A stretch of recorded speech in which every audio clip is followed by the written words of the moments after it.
Channel सलोनी Verma study point. मैं सलोनी वर्मा आप सभी का स्वागत करती हूँ सलोनी वर्मा स्टडी पॉइंट पे। आशा करती हूँ आप सभी स्वस्थ होंगे। कर दिखाओ कुछ ऐसा कि दुनिया करना चाहे तुम्हारे जैसा। चलिए स्टार्ट करते हैं। आज हम क्या करने वाले हैं, इंडियन गवर्नमेंट एंड पॉलिटिक्स जो हमारी बुक है उसकी यूनिट नंबर 1 का चैप्टर नंबर 1 कंप्लीट कर लिया है। जिन बच्चों ने नहीं देखा वो अवश्य देखें। और आज हम करने वाले हैं यूनिट नंबर 1 का चैप्टर नंबर 2। चलिए इसके नाम को जानते हैं, इसके बारे में जानते हैं। देखिए, मौलिक अधिकार और राज्य में नीति निर्देशक तत्वों के मध्य वाद विवाद, ये हमारे चैप्टर का नाम है। क्या नाम है? मौलिक अधिकार और राज्य में नीति निर्देशक तत्वों के मध्य वाद विवाद चैप्टर का नाम है। हम जानेंगे प्रस्तावना यानी परिचय के बारे में, बेसिक इंफॉर्मेशन के बारे में कि इसमें हम किन किन चीजों को जानेंगे। इसके बाद हम जानेंगे मौलिक अधिकार के मुख्य लक्ष्य की विवेचना करेंगे कि मौलिक अधिकार में होता क्या क्या है और क्या ये भारत के गैर नागरिकों को भी प्राप्त होते हैं या नहीं होते। फिर हम जानने वाले हैं समता समानता का अधिकार। समता और समानता दोनों एक ही होते हैं, यानी समानता के अधिकार के बारे में जानने वाले हैं हम। इसके बाद हम अनुच्छेद 15 के बारे में जानेंगे, अनुच्छेद 16 के बारे में, राजकीय सेवाओं के अवसर के बारे में जानेंगे कि क्या राजकीय सेवाएं सभी को प्राप्त होती हैं, कि सिर्फ भारत के नागरिकों को प्राप्त होती हैं या अमीर लोगों को ही प्राप्त होती हैं। इन सब चीजों को जानेंगे हम जानेंगे अनुच्छेद 17 में अस्पृश्यता के अंत के बारे में कि अस्पृश्यता के अंत को क्यों लाया गया और ये होता क्या है, बेसिकली इसको जानेंगे हम। इसमें हम जानेंगे अनुच्छेद 19 के बारे में, अनुच्छेद जो 20 के बारे में जानने वाले हैं हम। इसी प्रकार से अनुच्छेद 21 के बारे में जानेंगे, प्राण और दैहिक स्वतंत्रता के बारे में जानेंगे हम। इसके बाद हम अनुच्छेद 22 के बारे में जानेंगे विरोधी गिरफ्तारी संरक्षण क्या होता है। जब किसी व्यक्ति को गिरफ्तार किया जाता है तो उसके पास कौन कौन से अधिकार उस टाइम उपलब्ध होते हैं, ये जानेंगे हम। फिर हम जानेंगे सांस्कृतिक शिक्षा संबंधी अधिकार के बारे में, 29 से 30 में इसके बारे में व्याख्या की गई है, विस्तार से बताया गया है। फिर हम जानेंगे राज्य के नीति निर्देशक तत्वों के बारे में जानेंगे, राज्य के नीति निर्देशक तत्वों के बारे में मूल्यांकन करेंगे और फिर उसकी आलोचना के बारे में जानेंगे कि आलोचकों का क्या कहना है राज्य के नीति निर्देशक तत्वों को लेकर। चलिए अब हम समझते हैं कि अधिकार होता क्या है। देखिए, अगर मैं आपसे अधिकार की बात कर रही हूँ तो देखिए, अगर आपको विकास करना है, प्रत्येक नागरिक को विकास करने के लिए अधिकारों की आवश्यकता होती है। क्या? डेवलप होने के लिए, विकास करने के लिए, डेवलपमेंट को लाने के लिए किसकी आवश्यकता है? अधिकार की, राइट्स की आवश्यकता है। तो देखिए, अधिकार की इसलिए समझ आए किस लिए आवश्यकता है, पहली बात। और प्रत्येक नागरिक को गरिमा पूर्वक जीवन जीने के लिए। आप बोलोगे मैम गरिमा पूर्वक यानी सम्मानजनक जीवन जीने के लिए आपको अधिकारों की आवश्यकता है। देखिए, अधिकार अगर बात की जाए, भारतीय संविधान के भाग 3 में अधिकारों के बारे में दिया गया है। अनुच्छेद 12 से लेकर 35 में मौलिक अधिकारों की व्याख्या की गई है, उसके बारे में बताया गया है कि भारत के नागरिकों को किस प्रकार के मौलिक अधिकार प्राप्त हैं और साथ में गैर नागरिकों को किस प्रकार के मौलिक अधिकार प्राप्त हैं। अगर मैं बात करूं आपसे संयुक्त राष्ट्र संघ की, 1991 में संयुक्त राष्ट्र संघ के द्वारा जो उनके संविधान का घोषणा पत्र है उसमें समानता और स्वतंत्रता का अधिकार सभी नागरिकों को तब दिया गया था। कहाँ पे? संयुक्त राष्ट्र संघ में। अगर मैं आपको आयरलैंड की बात बताऊं, जो कई वर्षों पहले क्या हुआ आयरलैंड में, ये जानिए। कई वर्षों पहले आयरलैंड में उनकी जनता ने शांतिपूर्वक ढंग से आंदोलन किया। अब आंदोलन क्यों किया? समानता और स्वतंत्रता के अधिकार को प्राप्त करने के लिए इन्होंने शांतिपूर्वक ढंग से क्या किया है? आंदोलन किया है। पता है कि आप सभी जानते हैं मौलिक अधिकारों के बारे में। देखिए, मौलिक अधिकार के बारे में सब जानते हैं, मगर कभी कभार आप थोड़ा बहुत भूल जाते हो, तो उसको मैं रिकॉल करने के लिए आप सभी के पास दोबारा से आ गई हूँ। देखिए, इसमें हम एक एक करके सारे मौलिक अधिकारों को जानेंगे, उसे रिकॉल करेंगे, उसे याद करेंगे और फिर हमें समझ आएगा। तो देखिए, अगर हमने क्या समझा है मौलिक अधिकार, अधिकार क्या होते हैं पहले ये समझा। आप समझते हैं कौन कौन से मौलिक अधिकार हैं। आपके पास एक कंफ्यूजन होगी कि मैम मौलिक अधिकार कोई 7 बोलता है, कोई 6 बोलता है, हम किसकी बात को माने, समझ नहीं आता। तो देखिए, पहले हमारे पास मौलिक अधिकार 7 थे। 44वें संवैधानिक संशोधन के द्वारा 1978 में जो है इसे हटा दिया गया। अब किसे हटा दिया गया? संपत्ति संपत्ति के अधिकार को हटा दिया गया और संपत्ति के अधिकार को कानूनी अधिकार यानी सामान्य अधिकार का दर्जा दे दिया गया है। यानी संपत्ति का अधिकार क्या है, अब एक कानूनी सामान्य अधिकार बन गया है। अब 6 मौलिक अधिकार है हमारे पास, ये समानता का अधिकार, स्वतंत्रता का अधिकार, शोषण के विरुद्ध अधिकार, धार्मिक स्वतंत्रता का अधिकार, सांस्कृतिक और शिक्षा संबंधी अधिकार, सांस्कृतिक उपचारों का अधिकार, ये हमारे 6 मौलिक अधिकार हैं।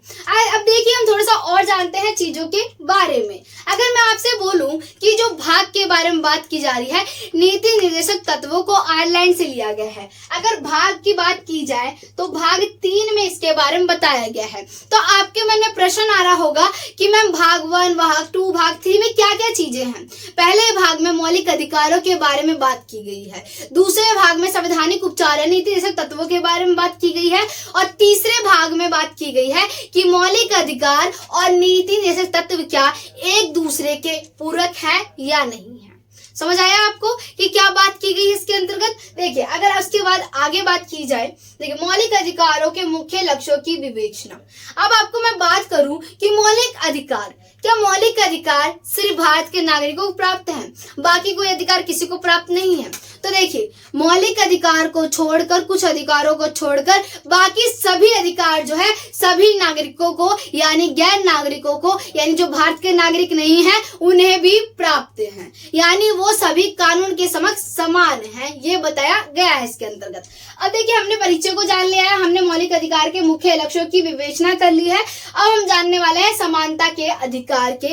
अगर बात की जाए समानता के अधिकार की, तो समानता के अधिकार जो है वो 14 से लेकर 18 अनुच्छेद में दिया गया है। अनुच्छेद 14 से 18 में इसके बारे में बताया गया है। अगर हम अनुच्छेद 14 के बारे में जाने तो देखिए अनुच्छेद 14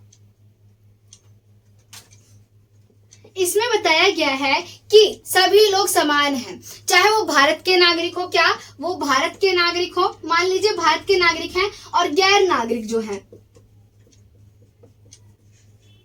एक तो भारत के नागरिक हो गए हैं, है ना, और एक गैर नागरिक है, वो सभी कानून के समक्ष समान हैं, यानी कानून के सामने समान हैं। अगर बात की जाए प्रधानमंत्री की, एक प्रधानमंत्री हो गए और साथ में एक आम व्यक्ति हो गया। अगर इन दोनों की बात की जाए कि कानून के सामने क्या ये दोनों समान हैं, आपके मन में प्रश्न आया, तो जी हाँ, प्रधानमंत्री और जो आम नागरिक हैं वो दोनों ही समान है कानून के समक्ष, यानी कि ये उनके पद को नहीं देखा जाएगा, जिसकी गलती होगी उसे दंड दिया जाएगा। तो आपको समझ आए। और ये बात कहाँ से ली गई है ये जानिए। तो ये बात जो है ब्रिटेन से ली गई है। किससे ली गई है? ब्रिटेन से ली गई है। ब्रिटेन के संविधान से ये बात ली गई है कि किसी भी देश का प्रधानमंत्री और आम नागरिक दोनों ही क्या है, समान है, यानी कि उनके पद को ना देखकर ये देखा जाएगा कि किसकी गलती है। तो हम जानते हैं अनुच्छेद 15 के बारे में कि इसके अंतर्गत क्या दिया गया है, तो जानना शुरू करते हैं। अगर अनुच्छेद 15 की बात की जाए तो इसे समझते हैं हम। देखिए अगर बात की जाए जाति की, क्या जाति हो गया किसी व्यक्ति की जाति, धर्म हो गया जाति, धर्म, लिंग, जन्म स्थान, इनके आधार पर किसी व्यक्ति के साथ किसी प्रकार का भेदभाव नहीं किया जाएगा।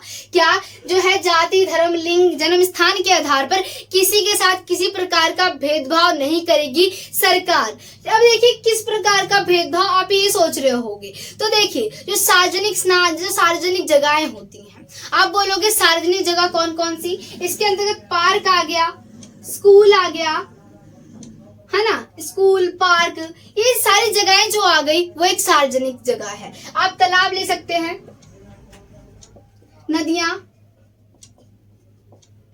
है ना, तो ये सारी आदि जो जगहें हैं वो सार्वजनिक जगहें हैं। यहाँ पर कोई भी व्यक्ति जा सकता है, यहाँ तक कि मनोरंजन की जगहों पर भी जाया जा सकता है। मनोरंजन की जगह पर जाने पर कोई प्रतिबंध नहीं लगाया जाएगा, दोनों ही व्यक्ति जा सकते हैं, चाहे वो अमीर हो, चाहे वो गरीब हो, चाहे वो किसी भी धर्म, लिंग, जाति, नस्ल का हो, वो नहीं देखा जाएगा, वो मैटर नहीं करता है। इसके अंतर्गत ये बताया गया अनुच्छेद 15 के तहत। अगर बात की जाए अनुच्छेद 16 की, तो इसके अंतर्गत क्या है ये जानिए। अब देखिए अनुच्छेद 16 के अंतर्गत बताया गया है कि जो अवसर की समानता, अब इसमें किस प्रकार के अवसर ये जानिए। देखिए, इसमें बात की गई है राजकीय सेवा और अवसर की समानता, जो राज्य के द्वारा सेवाएं दी जाती हैं। अब किस प्रकार की नौकरियां जो हो गई, अब कौन सी सरकारी नौकरी, आपने सुना होगा लोग सरकारी नौकरी प्राप्त करना चाहते हैं सभी, है ना। तो क्या सरकारी नौकरी, सरकारी नौकरी चाहे कोई सी भी नौकरी हो, उसके लिए आप एग्जाम दे सकते हो, परीक्षा दे सकते हो। ये नहीं देखा जाएगा कि आप अमीर हो, गरीब हो, किस जाति के हो, किस लिंग के हो, किस जन्म स्थान के हो, ये मैटर नहीं करता। आप कितने योग्य हो, चीजों को समझने योग्य हो या नहीं हो, उस पद के योग्य हो या नहीं हो, ये देखा जाएगा। तो इसके अंतर्गत ये है कि आप परीक्षा दे सकते हो, कोई व्यक्ति परीक्षा दे सकता है। अगर बात की जाए अनुच्छेद 17 की, अस्पृश्यता का अंत, अब देखिए इसमें आता क्या है ये जानिए। अनटचेबिलिटी आपने सुना होगा, छुआछूत। अब देखिए छुआछूत, पहले अगर बात की जाए गांव की, गांव में क्या होता है, गांव में छुआछूत बहुत देखने के लिए पहले मिलती थी, है ना। अभी भी है मगर बहुत कम है, ना के बराबर हो गई है छुआछूत। देखिए छुआछूत में क्या होता था कि व्यक्ति के, यानी जो निम्न जाति का व्यक्ति है, नीचे जाति का व्यक्ति है, तो उसके हाथ का छुआ हुआ पानी नहीं पिया जाता था। उसे क्या माना जाता, वो बहुत छोटी जाति का है और वो अपने आप को सभ्य मानते थे, जो बड़ी जाति के लोग होते थे। तो इसके अंतर्गत क्या हुआ कि छुआछूत को कहीं ना कहीं कम कर दिया गया। अब देखिए छुआछूत, अगर छुआछूत की बात की जाए तो देखिए छुआछूत में क्या होता है कि ये माना जा रहा है, छुआछूत नाम से पता चल रहा है कि किसी व्यक्ति को क्या माना जा रहा है, अछूत माना जा रहा है, बुरा माना जा रहा है, अछूत माना जा रहा है। ये माना जा रहा है कि वो ठीक नहीं है, उसका छुआ हुआ पानी पीने लायक नहीं है। अब चलिए आगे समझते हैं चीजों को। अब जानेंगे अनुच्छेद 18 के अंतर्गत क्या होता है, इसको जानते हैं हम। अब उपाधियों का अंत, ये आपने सुना, उपाधियों का अंत, किस प्रकार की उपाधियां, ये जानिए। देखिए उपाधियां, पहले क्या हुआ था, ये कहा गया है जो सेना होती है, क्या, आज सेना का जो क्षेत्र होता है वो, और जो शिक्षा का क्षेत्र है, इन दोनों क्षेत्रों में ही आप क्या उपाधियों को प्राप्त कर सकते हो। इन उपाधियों, क्योंकि ऐसे क्या सभी व्यक्ति समान हैं। अगर आपको अपने आप को किसी प्रकार की विशेष उपाधि देनी है तो आपको ऐसा कोई कार्य करना पड़ेगा। किस प्रकार का, या तो सेना में या तो शिक्षा में। अब सेना में आप जानते हो कि सेना जो है हमारे देश की रक्षा करने के लिए, हमारी मातृभूमि की रक्षा करने के लिए हमेशा तत्पर रहती है ना, वीर गति को प्राप्त हो जाती है, हमेशा तत्पर रहती है मातृभूमि की रक्षा करने के लिए। तो उन्हें कुछ उपाधियां दी जाती हैं, महावीर जैसी उपाधियां, परमवीर जैसी उपाधियां, अशोक चक्र दिया जाता है। इन प्रकार की क्या उपाधियां दी जाती हैं। और इसमें बात की जाए शिक्षा के क्षेत्र में उपाधियां दी जाती हैं। अगर बात की जाए आगे तो देखिए पहले जो है ये उपाधियां कहीं ना कहीं बंद कर दी गई थी। जब बीबी लाल गिरी आए तो क्या किया गया, उपाधियों का अंत कर दिया गया 1977 में। कब, 1977 में। देखिए 1977 में उपाधियों को खत्म कर दिया गया है। क्या कर दिया गया है, उपाधि जो है, उपाधियों का अंत कर दिया गया। अब अंत कर दिया गया, इसे वापस कौन लेके आया ये जानिए। तो 1980 में जो है इंदिरा गांधी के द्वारा 1980 में जो है उपाधियों को लाया गया। उपाधियां जो है वो आ गई वापस 1980 में इंदिरा गांधी के द्वारा दोबारा से वापस ला दिया गया उपाधियों को, कि अब अगर कोई व्यक्ति किसी चीज में अच्छा कार्य कर रहा है, अच्छा प्रदर्शन कर रहा है, चाहे वो खेल के क्षेत्र में कर रहा हो, चाहे वो एक अच्छा अध्यापक हो, कोई भी हो, है ना। मान लीजिए कोई अच्छा सा नाटक चल रहा है, उनका नाटक बहुत अच्छा है, अच्छी शिक्षाएं प्रदान करता है, समाज को अवेयर करता है, जागरूक करता है, तो पद्मश्री अवार्ड इस प्रकार के अवार्डों से उन्हें सम्मानित किया जाता है, इस प्रकार के पुरस्कारों को दिया जाता है। अब समझ आया होगा आपको। चलिए अब जानते हैं अनुच्छेद 19 के बारे में कि इसके अंतर्गत दिया क्या है। अब देखिए इसके अंतर्गत आप एक जगह पर शांतिपूर्ण ढंग से आंदोलन कर सकते हो, एक जगह पर एकत्रित हो सकते हो, अभिव्यक्ति की स्वतंत्रता प्राप्त होती है, बिना हथियारों के आप एक जगह पर क्या शांतिपूर्ण ढंग से एकत्रित हो सकते हो, सभा कर सकते हो। इन सब चीजों के बारे में बताया गया है इसके अंतर्गत। अब देखिए अगर बात की जाए अनुच्छेद 20 की, कि अनुच्छेद 20 के अंतर्गत है क्या। चलिए अब अनुच्छेद 20 के बारे में जानिए, इसके अंतर्गत होता क्या है। देखिए, जीवन और व्यक्तिगत स्वतंत्रता का अधिकार। इसमें क्या होता है, जो व्यक्ति अपराधी है, यानी अगर किसी व्यक्ति को किसी अपराध के लिए आशंका है, यानी शंका है कि भाई उसने किसी प्रकार का अपराध कर रखा है, जब तक न्यायालय उसे दोषी नहीं ठहराएगी तब तक उसे अपराधी नहीं माना जाएगा। लोग क्या करते हैं कि व्यक्ति का अपराध पहले प्रस्तुत नहीं होता है, ठहरता नहीं है, परंतु उससे पहले ही उसे क्या अपराधी बता दिया जाता है और बाद में पता चलता है कि वो व्यक्ति निर्दोष है। तो ये बताया गया है, अगर मान लीजिए वो व्यक्ति दोषी भी है तो उसे एक बार से ज्यादा बार सजा नहीं दी जाएगी। अगर उस व्यक्ति को लगता है, अपराधी को लगता है कि अगर मैं स्वयं अपने बारे में साक्षी होऊंगा, अपने बारे में बताऊंगा, जब इस कोर्ट के सामने अपनी बातों को प्रस्तुत करूंगा तो शायद मैं पकड़ा जा सकता हूं या फिर मैं हार जाऊं, तो इसी के लिए वो वकील को हायर कर सकता है ना। अदालत में क्या वकील को हायर कर सकता है, स्वयं के लिए, खुद के केस के लिए क्या कर सकता है, वकील को हायर कर सकता है। क्या है, अनुच्छेद 21 में प्राण और दैहिक स्वतंत्रता के बारे में बताया गया है, यानी आप स्वयं के प्राणों की रक्षा करने के लिए सेल्फ डिफेंस के रूप में अगर कोई व्यक्ति आपकी जान के पीछे पड़ा है तो आप उस पर क्या हमला कर सकते हो, है ना। तो ये बताया गया है इसके अंतर्गत। इसके अंदर एक और बात बताई गई है कि 6 से लेकर 14 वर्ष की आयु के जो बच्चे होते हैं उन्हें निःशुल्क शिक्षा देना, निःशुल्क यानी 6 से लेकर 14 वर्ष तक के बच्चों को निःशुल्क शिक्षा प्रदान की जाएगी सरकार के द्वारा, ये बताया गया है स्कूलों में। अब देखिए अनुच्छेद 22 की कि इसके अंतर्गत दिया क्या गया है ये जानिए। उससे पहले मैं आपको ये रेस कर दूं, फिर आपको समझाती हूँ उसके बारे में।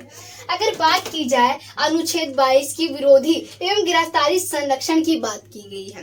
अगर किसी व्यक्ति को गिरफ्तार किया गया है, मान लीजिए किसी व्यक्ति को गिरफ्तार कर लिया गया, तो उसके पास कौन कौन से अधिकार है ये जानिए। उससे पहले अरेस्ट वारंट आएगा उसके घर पर, बिना अरेस्ट वारंट के किसी व्यक्ति को क्या गिरफ्तार नहीं किया जा सकता है।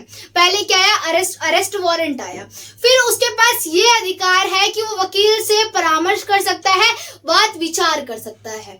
इसके बाद उसके पास क्या अधिकार है कि उसे 24 घंटे के अंदर ही अंदर जो है न्यायालय में दंडाधिकारी के सामने प्रस्तुत करना होगा। चलिए अब आगे समझिए इसके अंतर्गत सांस्कृतिक एवं शिक्षा संबंधी अधिकार 29 से लेकर 30 के अंतर्गत दिया गया है। इसे भीमराव अंबेडकर जी संविधान की आत्मा कहते हैं। अब संविधान की आत्मा क्यों कहा जाता है ये जानिए इसके बारे में। देखिए आत्मा कहा गया है संविधान की, संविधान का हृदय और आत्मा।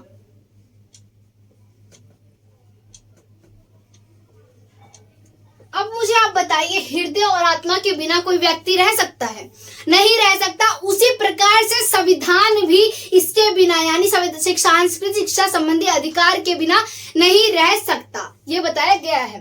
तो इसके अंतर्गत मान लीजिए अगर आपके किसी भी मौलिक अधिकार का उल्लंघन होता है तो आपके पास अधिकार है कि आप सर्वोच्च न्यायालय या उच्च न्यायालय में, हाई कोर्ट और सुप्रीम कोर्ट में जाकर अपने अधिकारों की, मौलिक अधिकारों की सुरक्षा के लिए मांग कर सकते हो। ये इसके अंतर्गत बताया गया है। जानना शुरू करते हैं राज्य के नीतिगत तत्वों के बारे में, शुरू करते हैं।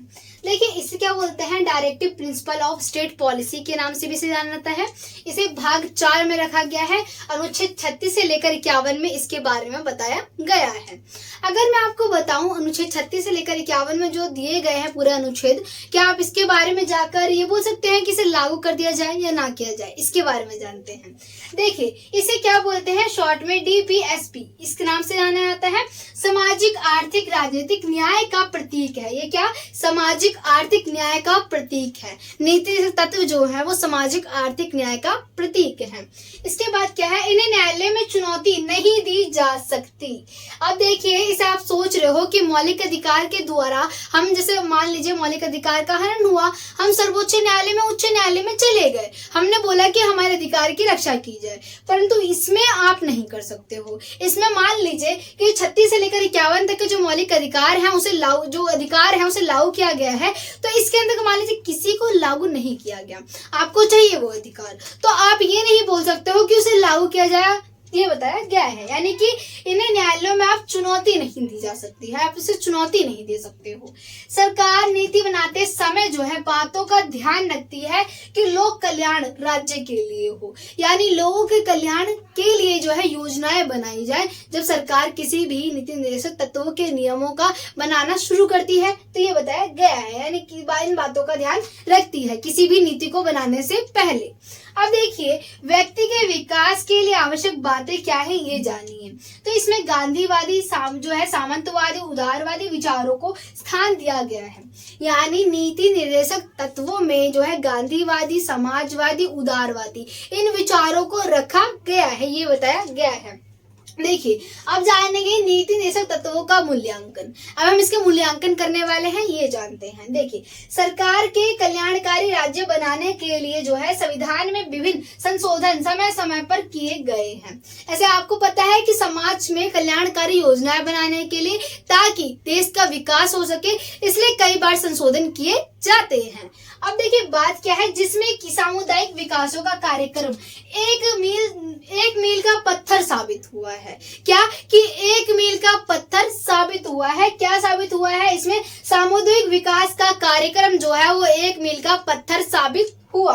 अब देखिए इसका विकास केंद्र सरकार द्वारा जो है बताया गया है कि मनरेगा आयुष्मान भारत उज्जवल योजना इस प्रकार की योजनाएं चलाई गई हैं। देखिए इन योजनाओं क्यों चलाया गया है?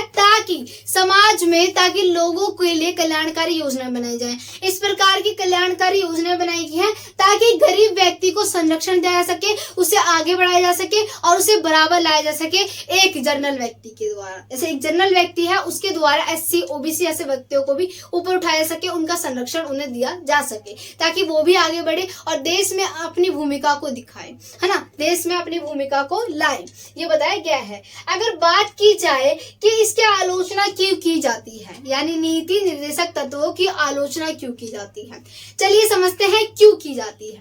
पहले आपने ये समझा कि इसे हम न्यायालय में चुनौती नहीं दे सकते, यानी अगर सरकार में से 36 से लेकर 51 में किसी भी अनुच्छेद को रखे हुए है ना, ये अनुच्छेद 36 से 51 में है, अगर इसमें से किसी भी अनुच्छेद को लागू नहीं करती सही ढंग से तो हम ये नहीं बोल सकते कि आप इसे लागू करो। क्या न्यायालय में जाकर हम मांग नहीं कर सकते कि इसे आप लागू करो, यानी हम चुनौती नहीं दे सकते, पहली बात। और ये जो है वो किस प्रकार से भी नहीं, ये जानिए। जैसे कि जब वोट दिए जाते हैं, चुनाव के समय झूठे वादे किए जाते हैं, पार्टियों के द्वारा झूठे वादे किए जाते हैं कि आपके लिए ये किया जाएगा, आपके लिए बहुत सारी सुविधाएं दी जाएंगी, हम क्या बोलते हैं नदियों का तालाबों को लेके आएंगे, इस प्रकार के कुछ, है ना, जल की सुविधा उपलब्ध कराएंगे, स्वच्छ जल जो है उपलब्ध कराया जाएगा, आपको मकान दिया जाएगा, आपको रोजगार दिया जाएगा, यानी उन संसाधनों को लाया जाएगा स्कूलों में जिसकी बच्चों को आवश्यकता होती है, यानी कि अच्छे फूड को, अच्छे खाने को दिया जाएगा, पोषित आहार को दिया जाएगा, बच्चों को स्वच्छ जल उपलब्ध कराया जाएगा, स्कूलों के द्वारा ड्रेस जो है उपलब्ध कराई जाएगी, इस प्रकार की, है ना। अब क्या है कि मान लीजिए हम आपके गांव का विकास करेंगे, सड़कों का निर्माण करेंगे, हम स्वच्छ जल सभी को उपलब्ध कराएंगे, इस प्रकार के प्रॉमिसेस किए जाते हैं। अब बाद में क्या होता है, ये टूट जाते हैं। जैसे अगर मैं आपको बताऊं, न्यू ईयर जब आता है तो आप अपने आप से प्रॉमिस करते हो कि मैं जल्दी उठूंगा, मैं बहुत पढ़ूंगा, इस प्रकार के कुछ प्रॉमिसेस, है ना, और बाद में क्या होता है वो टूट जाते हैं आपसे। तो उसी प्रकार से ये नीति निर्देशक तत्व भी आते हैं, इसके लिए इसकी क्या आलोचना की जाती है, आलोचकों द्वारा, इसीलिए इसकी आलोचना की जाती है। आशा करती हूँ वीडियो अच्छी लगी होगी।